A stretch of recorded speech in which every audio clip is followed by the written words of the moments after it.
चलिए गाइज, आज स्टार्ट करते हैं इनऑर्गेनिक केमिस्ट्री का एक इम्पॉर्टेंट टॉपिक पी ब्लॉक का, hydrolysis of P block compounds. देखिए, कुछ ग्रुप 15, ग्रुप 16, ग्रुप 17 और ग्रुप 18 के हैलाइड्स या ऑक्साइड्स की हाइड्रोलिसिस करने पर क्या बनता है, ये क्वेश्चन जेईई मेंस और नीट लेवल पे काफ़ी ज़्यादा इंपॉर्टेंस हो जाता है। इसलिए आज मैं इस टॉपिक को अपने एक ट्रिक से आपको बताऊंगा कि मोस्टली आपके सारे क्वेश्चन निकल जाए। ये आज का टॉपिक टोटली डेडिकेटेड है जेईई मेंस और नीट के लिए। मैक्सिमम क्वेश्चन यहाँ से आ जाते हैं। उनका फेवरेट टॉपिक भी होता है hydrolysis of P block compounds. Nitrogen family के हैलाइड्स, नाइट्रोजन फैमिली के ऑक्साइड, ऑक्सीजन फैमिली के हैलाइड्स, ऑक्सीजन फैमिली के हैलाइड्स, ऑक्साइड, ये सब पूछते हैं। तो स्टार्ट करते हैं। सबसे पहले समझते हैं बेटा हाइड्रोलिसिस क्या होती है। तो देखिए, जब आप सॉल्वेंट वाटर लो और वही वाटर एज अ न्यूक्लियोफाइल भी बिहेव करे तो इस प्रोसेस को हाइड्रोलिसिस बोलते हैं। वाटर छोड़ के कोई तुम दूसरा सॉल्वेंट लेते हो और वो सॉल्वेंट भी एज अ न्यूक्लियोफाइल बिहेव करता है, उसको सॉल्वोलिसिस बोलते हैं। ठीक है, हाइड्रोलिसिस में सॉल्वेंट क्या होना चाहिए, वाटर, और वो water as a nucleophile behave करना चाहिए, तो उसको हाइड्रोलिसिस बोलते हैं। कंडीशन फॉर हाइड्रोल, देखिए हम बेसिकली आज ट्रिक पे आएंगे बट थोड़ा सा कंसेप्ट आपको बता रहा हूँ। कंडीशन फॉर हाइड्रोलिसिस, हाइड्रोलिसिस के लिए क्या क्या कंडीशन। पहला क्या, जिस भी सेंटर पे मॉलिक्यूल के जिस भी सेंटर पे वाटर अटैक मारने जा रहा है उस पे स्लाइड पॉजिटिव चार्ज होना चाहिए, और जिस भी एटम पे वाटर अटैक मारेगा उसके पास एम्प्टी डी ऑर्बिटल या एम्प्टी ऑर्बिटल होना चाहिए। हाइड्रोलिसिस के लिए दो कंडीशन मस्ट है कि जिस भी सेंटर पे वाटर अटैक मारेगा, मॉलिक्यूल के जिस भी सेंटर पे वाटर अटैक मारेगा उस पे स्लाइड पॉजिटिव चार्ज होना चाहिए क्योंकि वाटर इज अ डाइपोल, और जिस भी एटम पे वाटर अटैक मार रहा है उस एटम के पास एम्प्टी ऑर्बिटल होने चाहिए। ये दो कंडीशन होती है हाइड्रोलिसिस के लिए। चलिए स्टार्ट करते हैं। सबसे पहले हाइड्रोलिसिस ऑफ ग्रुप 15, ग्रुप 15 की हाइड्रोलिसिस स्टार्ट करते हैं। पहले ग्रुप 15। अच्छा, ग्रुप 15 में सबसे पहले मैं नाइट्रोजन के ट्राई हैलाइड्स की बात कर रहा हूँ। आपको पता है नाइट्रोजन पेंटा हैलाइड्स तो बनाता ही नहीं है, तो नाइट्रोजन के ट्राई हैलाइड्स की हाइड्रोलिसिस के बारे में बात करूं, जैसे NF3, NCl3, NBr3। तो अगर मैं NF3 के बारे में बात करूं, तो बेटा नाइट्रोजन ट्राई फ्लोराइड की हाइड्रोलिसिस पॉसिबल ही नहीं होती। रीजन क्या होता है कि पहली बात तो नाइट्रोजन के पास कोई वैकेंट ऑर्बिटल ही नहीं होता, जिससे वाटर इस पे अटैक मार सके। मैंने क्या बताया, हाइड्रोलिसिस के लिए जिस भी एटम पे वाटर अटैक मारेगा उसके पास एम्प्टी ऑर्बिटल होना चाहिए। नाइट्रोजन के पास तो एम्प्टी ऑर्बिटल यहां पे है नहीं। साथ ही साथ प्रॉब्लम एक क्या है कि जो नाइट्रोजन और फ्लोरीन का जो बॉन्ड है वो बहुत ज्यादा स्ट्रांग बॉन्ड है, इसकी बॉन्ड लेंथ बहुत कम होती है। नाइट्रोजन फ्लोरीन की जो बॉन्ड लेंथ है वो बहुत ही स्मॉल है। अगर नाइट्रोजन और फ्लोरीन की बॉन्ड लेंथ बहुत ज्यादा स्मॉल है तो इसकी बॉन्ड डिसोसिएशन एनर्जी काफी ज्यादा होती है, इसीलिए NF3 की हाइड्रोलिसिस पॉसिबल नहीं होती। अब आइए NCl3 और NBr3 में। अगर मैं NCl3 की हाइड्रोलिसिस कराऊं तो अमोनिया बनता है, साथ ही हाइपोक्लोरस एसिड बनता है। अमोनिया और हाइपोक्लोरस एसिड। अब बात आती कैसे होगा, थोड़ी मैकेनिज्म बताता हूं कैसे। देखो, हमने यहाँ NCl3 बनाया है, NCl, उसके पास एक लोन पेयर। वाटर को देखिए एज अ डाइपोल बनाया है।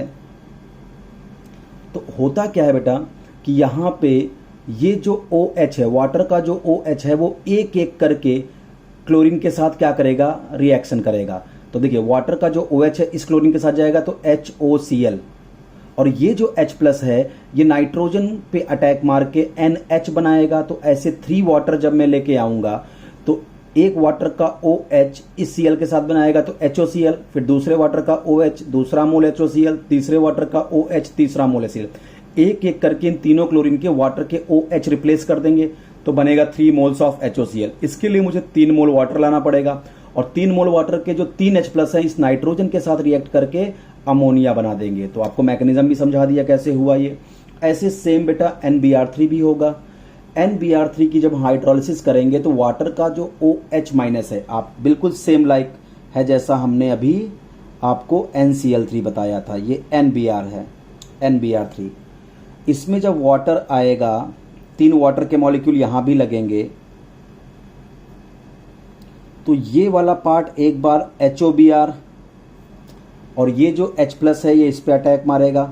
तो एक ब्रोमीन को हटाने के लिए एक वाटर का मॉलिक्यूल, फिर दूसरा वाटर का मॉलिक्यूल आएगा, तीसरा, इन 3 वाटर के मॉलिक्यूल लगेंगे, जिसके 3 वाटर के जो 3 OH हैं एक एक करके इस ब्रोमीन को हटाएंगे, 3HOBr हाइपोब्रोमस एसिड बनेगा, साथ ही 3H+ इस नाइट्रोजन के साथ रिएक्ट करके अमोनिया बना देंगे।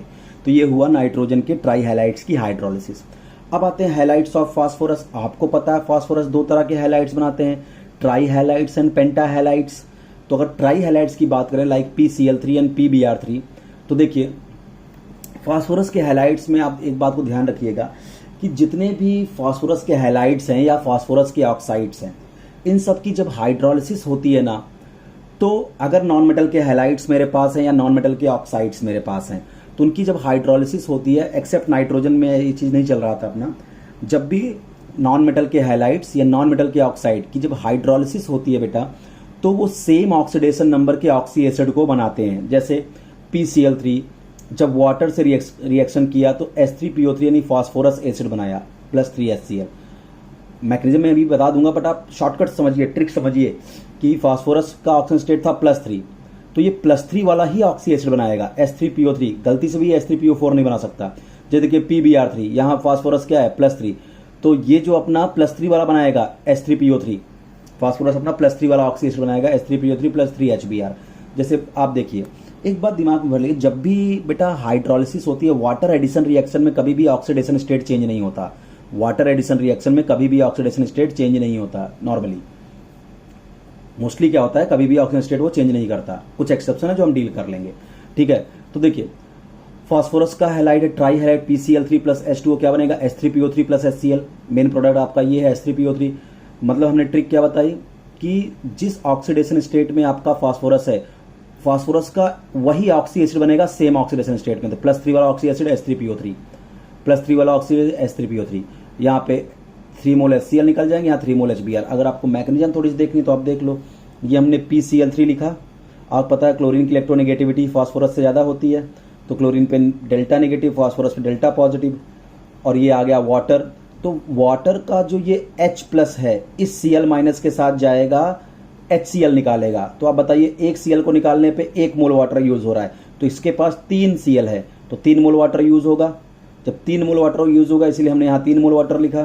तो 3 HCl निकल जाएंगे, और क्या बचा H+, तो इसके साथ जा रहा है वाटर का जो OH है वो फास्फोरस साथ जा रहा है, तो 3 OH और 1 फास्फोरस, कुछ ये बनेगा POH OH OH, इसी को हम H3PO3 यानी फास्फोरस एसिड बोलते हैं। तो अगर पेंटा हैलाइड ले लें, सेम मैकेनिज्म फॉलो होगा। पेंटा हैलाइड ले लें और वाटर ले लें, आपको पता है कि फास्फोरस पेंटा हैलाइड में फास्फोरस का ऑक्सीडेशन स्टेट +5 है। इसका मतलब ये फास्फोरस अपना +5 वाला ऑक्सी एसिड बनाएगा H3PO4 ऑर्थोफॉस्फोरिक एसिड +5 वाला, साथ में HCl निकला। कभी कभी आपको ऐसा रिएक्शन देगा PCl5 + वाटर। एक्चुअली होता क्या है, जब PCl5 पहले वाटर से रिएक्शन करता है तो पहले वो POCl3 बनाता है, जिसको हम फास्फोराइल क्लोराइड बोलते हैं। यहाँ भी देखिए फास्फोरस +5 है, ये तुरंत वाटर के साथ फिर से रिएक्शन करके H3PO4 बना देता है। तो ध्यान रखिएगा प्रोडक्ट। मतलब फास्फोरस के लिए क्या सीखा, फास्फोरस के लिए क्या, किसी के लिए भी अगर बोलूं कि कोई भी नॉन मेटल का हैलाइड है या ऑक्साइड है, जब भी वो वाटर से नॉर्मली जब वो वाटर से रिएक्शन करता है तो सेम ऑक्सीडेशन स्टेट वाला अपना ऑक्सी एसिड बनाता है। तो देखिए फास्फोरस +3 था इस हैलाइड में, तो +3 वाला ऑक्सी एसिड, +3 वाला ऑक्सी एसिड। फास्फोरस यहाँ +5 था, तो +5 वाला ऑक्सी एसिड, ठीक है। अब बात आती है अगर फास्फोरस के पेंटाफ्लोराइड की बात करें, PF5 और वाटर, तो बेटा फास्फोरस के पेंटाफ्लोराइड की हाइड्रोलिसिस होती ही नहीं है। अब बात आती है क्यों नहीं होती, क्योंकि ये जो फास्फोरस और फ्लोरीन की जो बॉन्ड लेंथ है ये काफ़ी ज़्यादा कम होती है, बहुत कम होती है फास्फोरस और फ्लोरीन की बॉन्ड लेंथ, जिससे इसकी बॉन्ड डिसोसिएशन एनर्जी काफ़ी ज़्यादा होती है, बॉन्ड डिस एनर्जी काफ़ी ज़्यादा होती है। और दूसरा रीज़न, यहाँ पे फास्फोरस पेंटाफ्लोराइड में क्या होता है बेटा, फ्लोरीन के पास है लोन पेयर और फास्फोरस के पास है वैकेंट डी ऑर्बिटल, तो यहाँ बैक बॉन्डिंग होती है।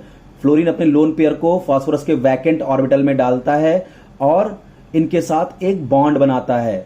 आप समझ सकते हो, फ्लोरीन का इसका 3d ऑर्बिटल खाली है और इसका क्या कहते हैं 2p में लोन पेयर है, तो यहाँ पे बैक बॉन्डिंग हो जाएगी, जिससे क्या एक एडिशनल बॉन्ड बनेगा यहाँ पे, जिससे इसकी बॉन्ड ऑर्डर बढ़ जाएगा। तो इसीलिए क्या होता है, due to back bonding PF5 की हाइड्रोलिसिस पॉसिबल नहीं होती। बैक बॉन्डिंग के कारण ये बॉन्ड बहुत स्ट्रांग हो जाते हैं, PF बॉन्ड बहुत स्ट्रांग हो जाते हैं, इसलिए उसकी हाइड्रोलिसिस पॉसिबल नहीं होती। आइए अब जरा बात करते हैं नाइट्रोजन के ऑक्साइड नॉक्स की। देखिए अब यहाँ पे एक बहुत जबरदस्त ट्रिक आपके सामने आएगी। जैसे मैंने N2O3 ले लिया, डाई नाइट्रोजन ट्राई ऑक्साइड, उसकी हाइड्रोलिसिस। तो मैंने क्या बोला, कोई भी नॉन मेटल का ऑक्साइड हो या नॉन मेटल का हैलाइड हो, जब उसकी हाइड्रोलिसिस करिए तो ट्रिक क्या है, नॉर्मली जो उसका ऑक्सीडेशन स्टेट है ऑक्साइड या हैलाइड में, उस नॉन मेटल का oxy acid same oxidation state का बना दीजिए। तो N2O3 में देखो नाइट्रोजन +3 है, इसका मतलब नाइट्रोजन के +3 वाला ऑक्सी एसिड बनेगा, जिसको हम बोलते हैं नाइट्रस एसिड। देखिए N2O3 में नाइट्रोजन +3, तो +3 वाला ही ऑक्सी एसिड बना आफ्टर हाइड्रोलिसिस, नाइट्रस एसिड। आपको N2O3 के बारे में एक दो बातें पता होनी चाहिए कि N2O3 बेटा बहुत ही अनस्टेबल है। रूम टेम्परेचर पे तुरंत डिसोसिएट हो जाता है नाइट्रिक ऑक्साइड और नाइट्रोजन डाइऑक्साइड में। ये बहुत लो टेम्परेचर पे एग्जिस्ट करता है N2O3, रूम टेम्परेचर तुरंत डिसोसिएट हो जाता है। और नाइट्रस एसिड भी बहुत ही अनस्टेबल है। आपने लैब में कभी नाइट्रस एसिड शायद देखा भी नहीं होगा। इसको हम इन सीटू तैयार करते हैं नाइट्रस एसिड को, ऑन द स्पॉट जब यूज करना होता है तो इसको तैयार कर लेते हैं हम नाइट्रस एसिड को NaNO2+ HCl के साथ। तो इसका मतलब N2O3 को मैं एनहाइड्राइड ऑफ नाइट्रस एसिड भी बोल सकता हूं, यानी this is the anhydride of nitrous acid. यानी नाइट्रस एसिड से वाटर निकालने के बाद N2O3 बनता है, तो this is the anhydride of nitrous acid. अगर आप हीटिंग ऑफ ऑक्सी एसिड का मेरा जाके वीडियो देखोगे तो यहाँ बहुत डिटेल मैंने समझाया है। अच्छा, अब देखिए N2O5 की हाइड्रोलिसिस हुई। अब N2O5 में नॉन मेटल का ऑक्साइड है, नाइट्रोजन +5 में है, तो +5 नाइट्रोजन अपने +5 वाला ऑक्सी एसिड बनाएगा, नाइट्रिक एसिड बन गया +5 वाला, बस हो गया प्रोडक्ट। इसका मतलब नाइट्रिक एसिड से अगर मैं वाटर निकाल दूं तो N2O5 बनेगा। कुछ लोग करेगा सर नाइट्रिक एसिड से H2O कैसे निकलेगा, तो आप जाके मेरा अगर हीटिंग ऑफ ऑक्सी एसिड वाला वीडियो देखोगे तो जब इससे वाटर निकालना होता पहले इसके 2 मोल को मैं ऐड करता हूं, तो H2N2O6। अब इससे मैं वाटर रिमूव करूंगा तो बनेगा N2O5। इसलिए नाइट्रोजन डाई पेंटाऑक्साइड को एनहाइड्राइड ऑफ नाइट्रिक एसिड बोलते हैं। अब सबसे इंपॉर्टेंट फंडा, आपने N2O4 की हाइड्रोलिसिस की। अब N2O4 में नाइट्रोजन +4 है और हमको पता है नाइट्रोजन के +4 ऑक्सीडेशन स्टेट वाला कोई ऑक्सी एसिड नहीं होता। अब तो यहां मेरी ट्रिक फ्लॉप कर रही है भाई। अभी तक क्या था, जिस भी नाइट्रोजन के ऑक्साइड या हैलाइड, जिस भी नॉन मेटल के ऑक्साइड या हैलाइड की हम क्या कर रहे थे, हाइड्रोलिसिस, सेम ऑक्सीडेशन स्टेट वाला ऑक्सी एसिड बना रहे थे। लेकिन N2O4 में नाइट्रोजन तो +4 है और अपने को पता है हाइड्रोलिसिस होगी तो नाइट्रोजन के +4 का कोई ऑक्सी एसिड पता ही नहीं है। तो अब मेरी अगली ट्रिक सुनो, जब कोई ऑक्साइड या कोई हैलाइड ऐसे ऑक्सीडेशन स्टेट में हो कि उस ऑक्सीडेशन में उस नॉन मेटल का कोई ऑक्सी एसिड एग्जिस्ट नहीं करता, तो आप क्या करोगे, जैसे +4 में कोई नाइट्रोजन का ऑक्सी एसिड नहीं होता, तो एक ऊपर और एक नीचे ऑक्सीडेशन स्टेट वाला ऑक्सी एसिड बना दो। यानी एक +3 वाला ऑक्सी एसिड बना दो, एक +5 वाला ऑक्सी एसिड बना दो। ये ट्रिक्स हैं, ठीक है। तो +4 का तो कोई ऑक्सी एसिड होता नहीं, तो +4 के ऊपर जाओ तो +5 वाला नाइट्रिक एसिड, +4 के नीचे जाओ +3 वाला nitrous acid. This is the product of hydrolysis. Next आ जाइए, अब हाइड्रोलिसिस ऑफ फास्फोरस ऑक्साइड। दो ही हैं, P2O3 और P2O5, जो बहुत ज्यादा इंपॉर्टेंट होते हैं। P2O3 + water, same like nitrogen concept. पहले यहां फास्फोरस का ऑक्सीडेशन स्टेट निकालिए +3। अब फास्फोरस के +3 वाले ऑक्सी एसिड H3PO3। अब आपको लगेगा सर मैं याद करूं क्या, याद करने की क्या जरूरत है, आपको ट्रिक बता दिया ना। जब आप इंट्रेंस एग्जामिनेशन में बैठोगे तो जब P2O3 + वाटर आएगा तो H3PO3, H3PO4, H3PO2, ऐसे बड़े सारे ऑप्शन आएंगे। फटाक से देख लेना कि P2O3 में फास्फोरस +3 है तो किस ऑक्सी एसिड में फास्फोरस +3 है, वही आपका आंसर होगा। तो फास्फोरस एसिड। P2O5 की हाइड्रोलिसिस किया तो फास्फोरस +5 है, तो फास्फोरस अपना +5 वाला ऑक्सी एसिड बना दिया, फास्फोरिक एसिड। अब बात करते हैं hydrolysis of group 16, oxygen family के कुछ कंपाउंड्स की हाइड्रोलिसिस। पहले इनके हम डाइऑक्साइड और ट्राइऑक्साइड की हाइड्रोलिसिस समझ लेते हैं, जो बहुत आसान है, फिर इनके हाइलाइट्स की। तो चलिए ग्रुप 16 के डाइऑक्साइड में SO2 और SeO2 की बात करें तो SO2 + वाटर। पहले देखिए SO2 में सल्फर क्या है, +4, तो सल्फर अपना +4 वाला ऑक्सी एसिड बनाएगा, जो क्या होगा H2SO3, सल्फ्यूरस एसिड। इसे क्या बोलते हैं, सल्फ्यूरस एसिड, +4 वाला। तो आपको एक जबरदस्त ट्रिक मिल रही है। कोई भी नॉन मेटल का ऑक्साइड या हैलाइड्स है तो नॉर्मली जब वो वाटर के साथ रिएक्शन करता है तो जो भी नॉन मेटल के ऑक्साइड में या नॉन मेटल के हैलाइड में जो ऑक्सीडेशन स्टेट होता है नॉन मेटल का, उसी ऑक्सीडेशन स्टेट वाला ऑक्सी एसिड बन जाता है नॉन मेटल का, तो सल्फ्यूरस एसिड। जैसे SeO2 + वाटर, सेलेनियम का +4 है तो H2SeO3, सेलेनस एसिड हो गया ये। ट्राइऑक्साइड की बात करें जैसे SO3 और SeO3, SO3 में देखिए सल्फर +6 है, जब हाइड्रोलिसिस होगा तो अपने +6 वाला ऑक्सी एसिड बनाएगा sulphur, H2SO4, sulphuric acid, sulphuric acid, sulphuric acid बना दिया। और SeO3 सेलेनियम ट्राइऑक्साइड, तो H2SeO4, सेलेनिक एसिड बन गया आपका, तो ये आपको समझ में आ गया। अब आते हैं हेक्साफ्लोराइड्स ऑफ ग्रुप 16, जैसे सल्फर हेक्साफ्लोराइड। ग्रुप 16 में कौन कौन से आते हैं? ऑक्सीजन, सल्फर, सेलेनियम, टेल्यूरियम और पोलोनियम। आपको पता है पोलोनियम तो रेडियो एक्टिव है, और ऑक्सीजन मैक्सिमम 2 बॉन्ड बना सकता है।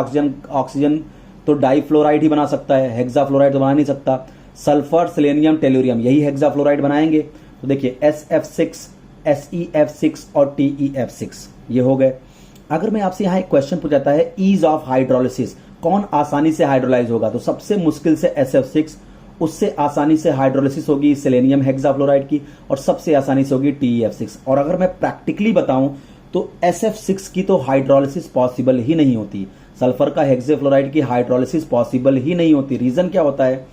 एक सल्फर से, एक तो सल्फर का साइज छोटा है इन तीनों में, टॉप टू बॉटम चलने पर साइज बढ़ता है, सल्फर का साइज इन तीनों में छोटा है, और एक छोटे से सल्फर में 6 फ्लोरीन ओवरलैप कर गए हैं।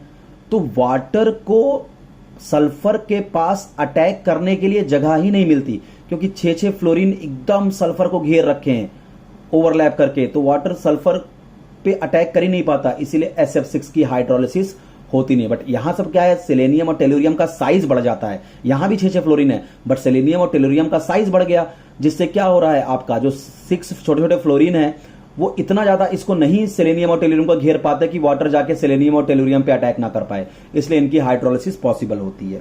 जैसे फॉर एग्जांपल देखिए, हमने TeF6 की हाइड्रोलिसिस कराई तो क्या बन गया, डायरेक्ट वाटर का ऑक्सीजन जाके टेल्यूरियम पे अटैक मारेगा, TeOH6, इसको टेल्यूरिक एसिड बोलते हैं। अगर इसको ऐसे लिखूं तो देखिए क्या फार्मूला होगा, H6O6Te, यानी H6TeO6, टेल्यूरिक एसिड बोलते हैं इसको।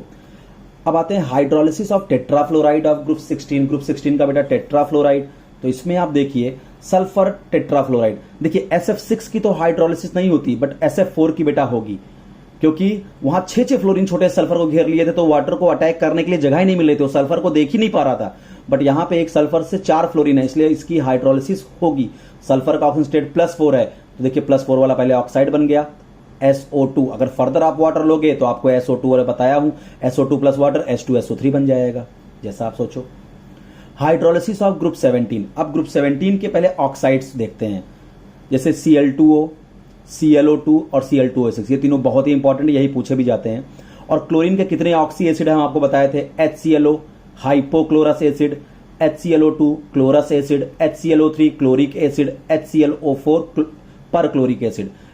हाइपोक्लोरस एसिड में क्लोरीन +1 है, क्लोरस में +3 है, क्लोरिक में +5 है, और पर क्लोरिक में +7 ऑक्सीडेशन स्टेट को रखता है।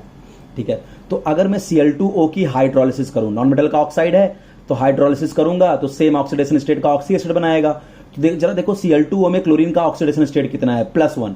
तो अब बताइए +1 वाला ऑक्सी एसिड कौन है क्लोरीन का, HClO हाइपोक्लोरस एसिड, तो हाइपोक्लोरस एसिड बन गया। अगर मैं ClO2 प्लस वाटर लूं तो पहले Cl2 में क्लोरीन का ऑक्सीडेशन स्टेट निकालो, +4। अब दिमाग लगाइए, क्या +4 वाला कोई क्लोरीन का ऑक्सी एसिड होता है? नहीं, +1 वाला होता है, +3 वाला होता है, +5 वाला होता है, +7 नहीं होता, +7 वाला होता है। यानी +4 का तो कोई ऑक्सी एसिड क्लोरीन का है नहीं। तो मेरी ट्रिक क्या थी कि अगर जिस भी ऑक्सीडेशन स्टेट का ऑक्सी एसिड नहीं होता किसी नॉन मेटल का, तो एक ऑक्सीडेशन स्टेट ऊपर वाला ऑक्सी एसिड और एक ऑक्सीडेशन स्टेट नीचे वाला ऑक्सी एसिड बना दो। यानी +4 वाला नहीं है तो एक ऊपर यानी +5 वाला ऑक्सी एसिड, एक नीचे +3 वाला ऑक्सी एसिड। तो +3 वाला है HClO2 और +5 वाला है HClO3, तो ये इसके प्रोडक्ट हो गए। ये बढ़िया ट्रिक है आपके लिए। अब देखिए यहां फिर अगेन इंपॉर्टेंट क्वेश्चन आ गया, Cl2O6 प्लस H2O। अब यहां क्लोरीन का ऑक्सीडेशन स्टेट निकालिए तो +6। क्या देखिए आपके पास क्लोरीन के यही 4 ऑक्सी एसिड ही होते हैं, तो क्या कोई ऐसा ऑक्सी एसिड है क्लोरीन का जहां क्लोरीन +6 ऑक्सीडेशन स्टेट में है? कोई भी नहीं दिख रहा है, +1 +3 +5 +6।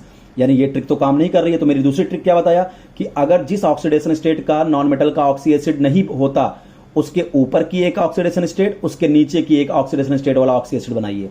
तो +6 नहीं हो रहा, तो +5 वाला +7 वाला, +5 वाला हो गया HClO3 और +7 वाला हो गया HClO4। तो इसके हाइड्रोलिसिस का प्रोडक्ट होगा HClO3 और HClO4। ठीक है, इंटरेस्टिंग है बिल्कुल। बट देखो अगर मैं रियलिटी में बताऊं ना, बस आपका क्वेश्चन तो सही हो गया, बट अगर रियलिटी में बताऊं ना बेटा, तो यहां जो HClO4 होता है ऐसे बनता ही नहीं है। जब इस रिएक्शन में HClO4 बनता है तो HClO4.H2O के फॉर्म में बनता है, बट इससे आपके ऑक्सीडेशन स्टेट में कोई चेंज नहीं आएगा, तो परेशान मत होना। अब आते हैं बेटा hydrolysis of inter halogen compound. बेटा इंटर हैलोजन कंपाउंड क्या होते हैं? जब दो डिफरेंट हैलोजन आपस में रिएक्ट करके कंपाउंड बनाते हैं उनको इंटर हैलोजन कंपाउंड बोलते हैं, जिसमें से एक जो इसको हम बोलते हैं EXN से रिप्रेजेंट करते हैं। जो E वाला हैलोजन होता है उस साइज में बड़ा होना चाहिए, साइज में लार्ज होना चाहिए, और जो ये वाला हैलोजन है ये साइज में स्मॉल होना चाहिए। यानी इंटर हैलोजन कंपाउंड में जैसे मैं बोलूं ICl3 क्या इंटर हैलोजन कंपाउंड है? यस, पहला हैलोजन लार्ज, दूसरा वाला स्मॉल। लेकिन अगर मैं आपसे पूछ लूं क्या FCl इंटर हैलोजन कंपाउंड है, तो नहीं। फर्स्ट जो हैलोजन है उसका साइज बड़ा होना चाहिए, सेकंड हैलोजन का साइज छोटा होना चाहिए, तभी आपका इंटर हैलोजन कंपाउंड बनता है। तो देखो हम आज मेरा टॉपिक इंटर हैलोजन कंपाउंड नहीं है, मेरा टॉपिक आज क्या है, इनकी हाइड्रोलिसिस के बाद प्रोडक्ट क्या बनता है। मैं आपको इंटर हैलोजन कंपाउंड पे एक जबरदस्त वीडियो दूंगा बाद में। तो अभी आप देखिए hydrolysis of inter halogen compound, तो EXN। तो यहां पे क्या होना चाहिए जब हाइड्रोलिसिस होगी? तो ट्रिक सुनो, जो भी लो इलेक्ट्रोनेगेटिव वाला हैलोजन होगा, जिसकी इलेक्ट्रोनेगेटिविटी लेस होगी, जिस हैलोजन की इलेक्ट्रोनेगेटिविटी लेस होगी, आप उसका ऑक्सी एसिड बना देना विद सेम ऑक्सीडेशन स्टेट। और जिस हैलोजन की इलेक्ट्रोनेगेटिविटी ज्यादा होगी इंटर हैलोजन कंपाउंड में, उसका हाइड्रा एसिड बनेगा। यही ट्रिक है बस इंटर हैलोजन कंपाउंड की। यानी जिस हैलोजन की इलेक्ट्रोनेगेटिविटी कम, उस हैलोजन का ऑक्सी एसिड आप बनाएंगे सेम ऑक्सीडेशन नंबर वाला, और जिस हैलोजन का इलेक्ट्रोनेगेटिविटी ज्यादा होगी उसका हाइड्रा एसिड। जैसे हमने लिया BrCl प्लस वाटर, बोला प्रोडक्ट बनाइए। तो यहां पे देखिए इलेक्ट्रोनेगेटिविटी कम किसकी है? ब्रोमीन की। तो ब्रोमीन का ऑक्सीजन स्टेट क्या है? +1। तो आप ब्रोमीन का +1 वाला ऑक्सी एसिड HOBr, हाइपोब्रोमस एसिड, और जिसकी इलेक्ट्रोनेगेटिव ज्यादा है उसका हाइड्रा एसिड यानी HCl। जैसे ICl की हाइड्रोलिसिस पूछा तो आप देखिए ज्यादा इलेक्ट्रोनेगेटिव कौन है? क्लोरीन, तो इसका हाइड्रा एसिड HCl। कम इलेक्ट्रोनेगेटिव कौन है? आयोडीन, इसका oxy acid same oxidation number में। तो आयोडीन यहां +1 है, तो +1 वाला HOI, हाइपो आयोडस एसिड। जैसे ICl3 की हाइड्रोलिसिस पूछा तो I और Cl में ज्यादा इलेक्ट्रोनेगेटिव कौन है? क्लोरीन, तो इसका हाइड्रा एसिड HCl। और कम इलेक्ट्रोनेगेटिव कौन है? आयोडीन, इसका oxy acid with same oxidation number +3 वाला कौन होगा? HiO2। ClF3 की हाइड्रोलिसिस किया तो ज्यादा इलेक्ट्रोनेगेटिव कौन है? फ्लोरीन, तो जो ज्यादा इलेक्ट्रोनेगेटिव है उसका हाइड्रा एसिड बना दीजिए HF, और जो कम इलेक्ट्रोनेगेटिव है उसका ऑक्सी एसिड बनाइए विद सेम ऑक्सीडेशन नंबर, तो क्लोरीन +3, और क्लोरीन +3 वाला ऑक्सी एसिड HClO2 होता है। ClF5 की हाइड्रोलिसिस पूछा तो ज्यादा इलेक्ट्रोनेगेटिव कौन है? फ्लोरीन, तो इसका हाइड्रा एसिड HF, और कम इलेक्ट्रोनेगेटिव कौन है? क्लोरीन, इसका ऑक्सीजन स्टेट यहां पे क्या है? +5, तो +5 वाला oxy acid HClO3 chloric acid. अब आते हैं लास्ट में hydrolysis of inert gas compound. जो इनर्ट गैस होते हैं आपके, तो उनके कुछ कंपाउंड्स की हाइड्रोलिसिस, और इसमें केवल दो ही एक हैलाइड्स है जिसकी हाइड्रोलिसिस पूछता है। मोस्ट इंपॉर्टेंट क्वेश्चन होता है XeF4 और XeF6 की हाइड्रोलिसिस। मोस्ट इंपॉर्टेंट यही है, यही क्वेश्चन ही बनता है, XeF4 और XeF6। बट यहां प्रॉब्लम क्या है कि जो इनर्ट गैस के कंपाउंड्स है ना, इनकी दो तरह की हाइड्रोलिसिस होती है। जो XeF4 और XeF2, इनकी हाइड्रोलिसिस दो तरह की होती है, पार्शियल हाइड्रोलिसिस और कंप्लीट हाइड्रोलिसिस। चलो दोनों सिचुएशन में क्या प्रोडक्ट बनता है मैं आपको सिखाता हूं। देखिए अगर मैं XeF4 और XeF6 की पार्शियल हाइड्रोलिसिस की हूं, तो जब भी पार्शियल हाइड्रोलिसिस होता है बेटा, तो सारे फ्लोरीन नहीं हटते, तो देखिए H2O आया और XeF4 पार्शियल हाइड्रोलिसिस, तो हमने केवल दो फ्लोरीन हटाया, तो क्या बना? XeOF2 प्लस HF, ये हमारा प्रोडक्ट है XeOF2, दो फ्लोरीन हटाया। यहां पे जेनॉन क्या था? देखो आप कैसे पता करो, देखो ये सब कुछ चीजें ऐसी हैं ना जो आपको ऑक्सीडेशन स्टेट देख के ही पता चल जाएगा प्रोडक्ट में। जैसे मान लो XeF4 प्लस वाटर, अब उसने क्या क्या लिख दिया? XeOF2 पार्शियल हाइड्रोलिसिस का प्रोडक्ट बताइए, XeOF2, XeOF3, ठीक है।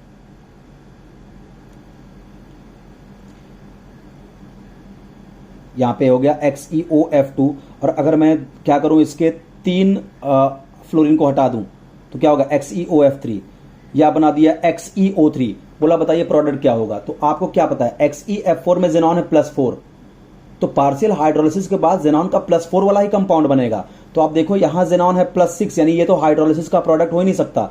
यहां देखिए -3 -2, यानी यहां +5, ये प्रोडक्ट तो हो ही नहीं सकता।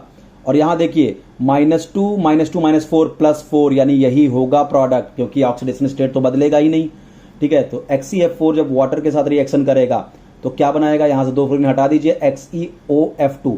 चेक करने का तरीका क्या होगा, आपके जो ऑप्शन बने जब XeF4 और वाटर लिख के बोले पार्शियल हाइड्रोलिसिस का प्रोडक्ट क्या होगा, तो आप अपने चारों ऑप्शन में देखिए जेनॉन कहां पे +4 है, बस वही वाला कंपाउंड आपका सही है। जैसे XeF6 प्लस वाटर, अब इसका हाइड्रोलिसिस करेगा तो क्या क्या बन सकता है, XeO2F2 मैंने 2 फ्लोरीन हटाया, या XeOF4 मैंने 4 फ्लोरीन हटाया। सारे फ्लोरीन नहीं हटाना, सारे फ्लोरीन हट गए तो समझ जाना कंप्लीट हाइड्रोलिसिस पूछ रहा है, कंप्लीट हाइड्रोलिसिस। यही ऑप्शन में भी देख के बताना है आपको। अगर सारे फ्लोरीन हट गए यहां से यानी कंप्लीट हाइड्रोलिसिस का क्वेश्चन हो गया, और अगर कुछ फ्लोरीन हटाए गए तो यानी पार्शियल हाइड्रोलिसिस है यहां पे। तो XeF6 प्लस वाटर, तो एक बार 2 फ्लोरीन हटाया तो एक बार आपने 2 फ्लोरीन को रिमूव किया तो XeO2F2। ठीक है, XeO2F2 4 फ्लोरीन को हटा दिया आपने, और एक बार क्या हुआ, आपने 2 फ्लोरीन को हटाया तो XeOF4। तो आप टेंशन मत लो, आपसे बोला XeF6 प्लस वाटर और आपसे प्रोडक्ट पूछा है, तो आपको क्या देखना है कि XeF6 में जेनॉन +6 है, तो +6 वाला ही कंपाउंड इसका हाइड्रोलिसिस प्रोडक्ट होगा ऑक्सी एसिड में। तो देखिए -2 और 2 ऑक्सीजन मिला के -4 -4 -2 -6 यानी +6 यानी करेक्ट प्रोडक्ट। -4 -2 +6 ये वाला भी प्रोडक्ट करेक्ट प्रोडक्ट है, दोनों सही प्रोडक्ट हैं आपके इसके।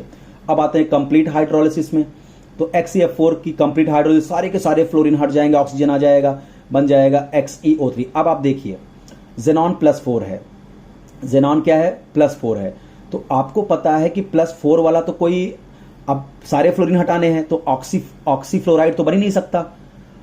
तो इसका मतलब अगर +4 और ऊपर और नीचे के कुछ भी यहां पे नहीं है तो XeF4 का जब कंप्लीट हाइड्रोलिसिस होगी तो ये डिसप्रपोर्शनेट हो जाएंगे, और +4 वाला कोई ऑक्सी या +4 वाला कोई ऑक्साइड भी तो नहीं है। आप देखो जेनॉन का XeO3 होता है, ठीक है, जेनॉन के ऑक्साइड XeO3 या XeO4, ये 2 बड़े कॉमन ऑक्साइड हैं इनके। तो XeO3 में जेनॉन का ऑक्सीजन स्टेट है आपका क्या, -6 यहां पे हो गया, और ये +6, और XeO4 में क्या है +8। तो आप बताइए आपका जेनॉन तो +4 में है, +4 वाला तो जेनॉन का कोई ऑक्साइड ही नहीं होता।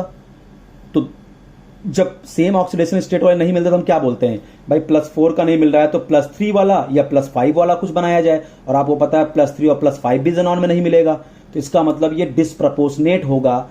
एक बार इसका ऑक्सीडेशन होगा, एक बार रिडक्शन, तो ऑक्सीडाइज होकर ये +6 वाला ऑक्साइड बनाएगा XeO3 और रिड्यूस हो गया जेनॉन देगा। जैसे अब दूसरा XeF6 की हाइड्रोलिसिस +6 और अपने को पता +6 वाला ऑक्सी एसिड अपने पास है, तो बस ये XeO3 बन जाएगा। तो this is all about hydrolysis of P block compounds. इसका जो भी PDF नोट्स होगा मैं वीडियो के डिस्क्रिप्शन बॉक्स में डाल दूंगा। Thank you.